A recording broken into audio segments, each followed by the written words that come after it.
Hello viewers, welcome to our AN education unit.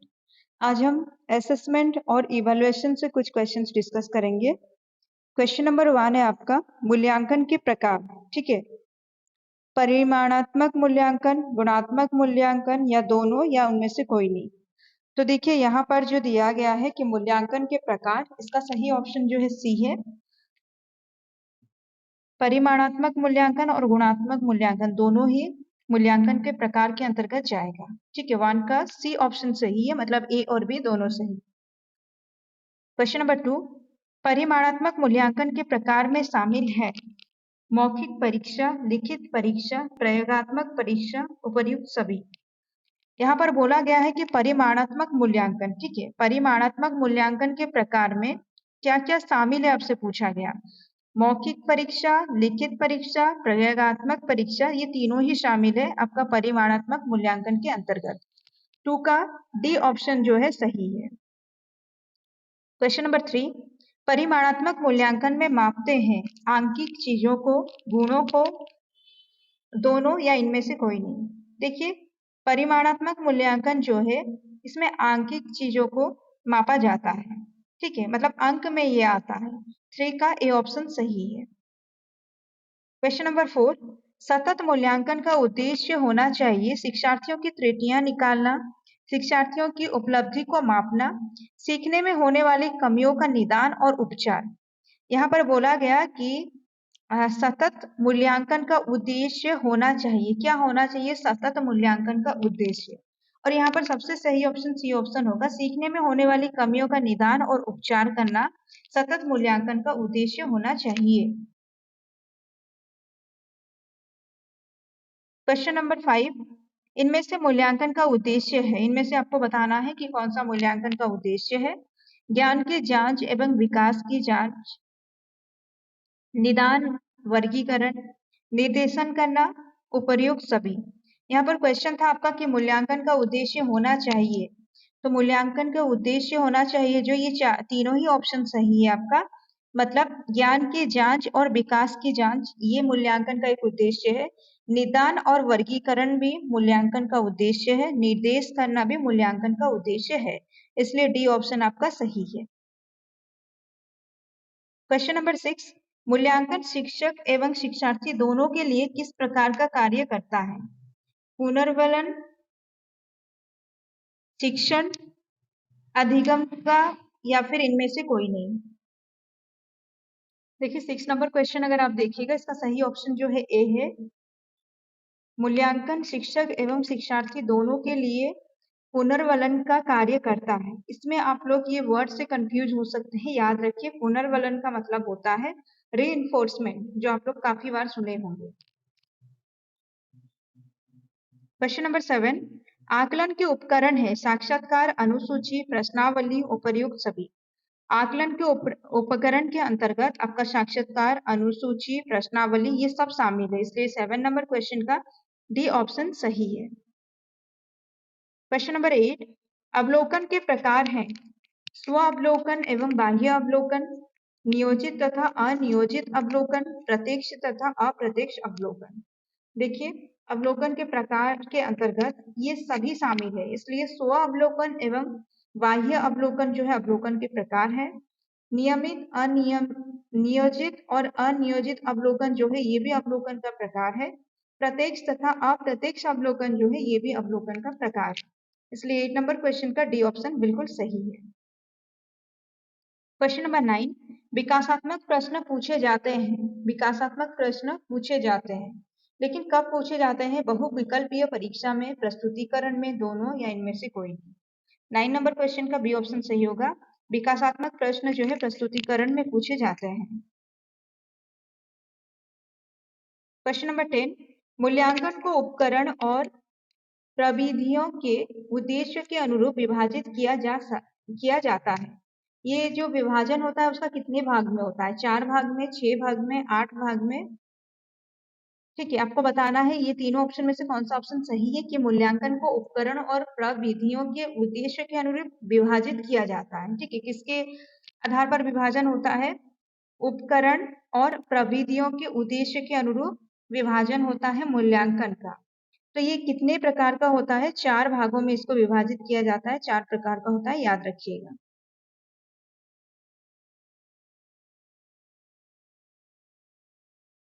Question number 11, प्राथमिक कक्षा में किस मूल्यांकन प्रविधि का प्रयोग किया जाता है? जांच सूची, निरीक्षण, संचयी, आलेख, रेटिंग स्केल।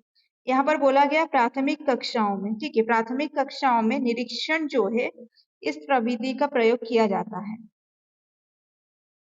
ठीक है, प्राथमिक कक्षाओं में निरीक्षण मूल्यांकन प्रविधि का प्रयोग किया जाता है। क्वेश्चन नंबर 12, निर्धारण मापनी है? एक ध्रुवी, द्विध्रुवी, त्रिध्रुवी या इनमें से कोई नहीं? निर्धारण मापनी जो है ये द्विध्रुवी है, याद रखिएगा। क्वेश्चन नंबर 13, आकलन का वो प्रकार जो कि विद्यार्थियों के अधिगम की प्रतिपुष्टि लेने, विद्यार्थियों की उपलब्धि एवं निर्देशात्मक तरीकों को बेहतर बनाने तथा विद्यार्थियों की कमजोरियों को दूर करने से संबंधित है। यहाँ पर बोला गया कि अधिगम आकलन का वो प्रकार जो कि विद्यार्थियों के अधिगम की प्रतिपुष्टि लेने में है, ठीक है, विद्यार्थियों की अधिगम की प्रतिपुष्टि लेने में है, विद्यार्थियों की उपलब्धि एवं निर्देशात्मक तरीकों को बेहतर बनाने में है, जो उनका उपलब्धि है और निर्देशात्मक तरीका जो है उसको और बेहतर बनाने में, विद्यार्थियों की कमजोरियों को दूर करने से संबंधित है। वैसा वो आकलन को क्या बोला जाएगा? रचनात्मक आकलन, संतरात आकलन, बाह्य आकलन, आंतरिक आकलन। तो ये रचनात्मक आकलन के अंतर्गत जाएगा। क्वेश्चन को अगर आप लोग सही से समझेंगे, आंसर आपको पता होगा। ए ऑप्शन बिल्कुल सही है। यहाँ पर सुधार के साथ साथ जो भी कुछ मतलब सुधार किया जाएगा और कुछ बदलाव भी किया जाता है, वो जाएगा आपका रचनात्मक आकलन। 14 नंबर क्वेश्चन, विभिन्न आकलन प्रणालियों का प्रयोग अध्यापक के लिए सहायक है। यहाँ पर जो सहायक है बोला गया है, आपको आंसर इसका बताना है कि कैसे सहायक है। पहला ऑप्शन है आपका निम्न उपलब्धि का कारण निर्धारित करने में सहायक है, या फिर निम्न उपलब्धि का कारण समझने में सहायक है, या निम्न उपलब्धि प्राप्तकर्ताओं को अभिप्रेरित करने में सहायक है, या विभिन्न पृष्ठभूमियों के अधिगमकर्ताओं की विशिष्ट कमजोरियों की पहचान करने में। क्वेश्चन था विभिन्न आकलन प्रणालियों का प्रयोग जो है अध्यापक के लिए सहायक है। अध्यापक को क्या मदद करता है? बहुत तरह का जो आकलन प्रणाली है इससे अध्यापक को क्या फायदा मिलता है? आपका डी ऑप्शन सही होगा। विभिन्न पृष्ठभूमियों के अधिगमकर्ताओं की विशिष्ट कमजोरियों की पहचान करने। ठीक है, आकलन जो है अध्यापक को मदद इस प्रकार करता है कि विभिन्न पृष्ठभूमि के अधिगमकर्ताओं की विशिष्ट कमजोरियों को पहचान करने में वो मदद करता है। मतलब जो बच्चों में जो कमियां हैं वो जान पाते हैं शिक्षक या आकलन के माध्यम से। क्वेश्चन नंबर 15, निम्नलिखित में से कौन सा आकलन सर्वाधिक उपयुक्त है? सर्वाधिक उपयुक्त कौन सा आकलन है आपको बताना है। आकलन शिक्षण अधिगम में अंतर्निहित प्रक्रिया है।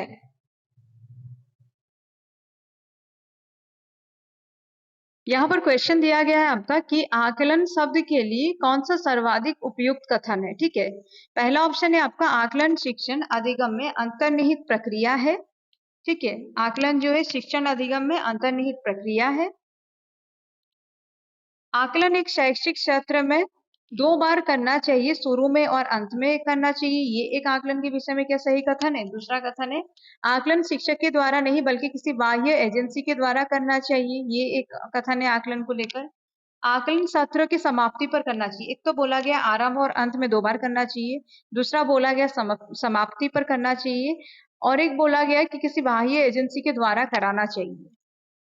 तो ये तीनों ऑप्शन तो गलत है। बाकी का जो ऑप्शन है ए नंबर में जो दिया गया है ये बिल्कुल सही है कि आकलन शिक्षण अधिगम में अंतर्निहित प्रक्रिया है। ठीक है, आकलन के बारे में ये समझ के रखिए, लाइन याद रखिए कि आकलन जो है शिक्षण अधिगम में अंतर्निहित प्रक्रिया है।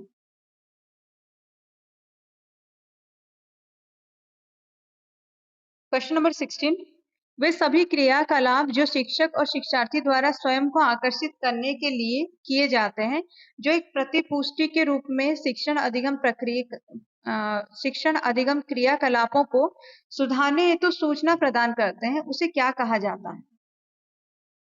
यहाँ पर बोला जा रहा है वो सभी क्रियाकलाप जो शिक्षक और शिक्षार्थी द्वारा, शिक्षक के द्वारा भी हो सकता है, शिक्षार्थी के द्वारा भी हो सकता है, जो स्वयं को आकर्षित करने के लिए किए जाते हैं, जो एक प्रतिपुष्टि के रूप में शिक्षण अधिगम क्रियाकलापों को सुधारने हेतु सूचना प्रदान करते हैं। एक तो विद्यार्थी भी करते हैं, शिक्षक भी करते हैं, उसके साथ साथ इससे क्या होता है, अधिगम क्रियाकलापों को सुधारने हेतु सूचना भी प्रदान करते हैं। मतलब अधिगम के लिए जो भी किया जाता है उसमें सुधार भी इसके माध्यम से आ सकता है। उसको क्या कहा जाता है? मतलब क्वेश्चन है आपका, विद्यार्थी भी करते हैं, शिक्षक भी करते हैं ये काम, और वो काम जो है उससे क्या होता है, अधिगम क्रियाकलापों को सुधारा जा सकता है। उसको क्या बोला जाता है?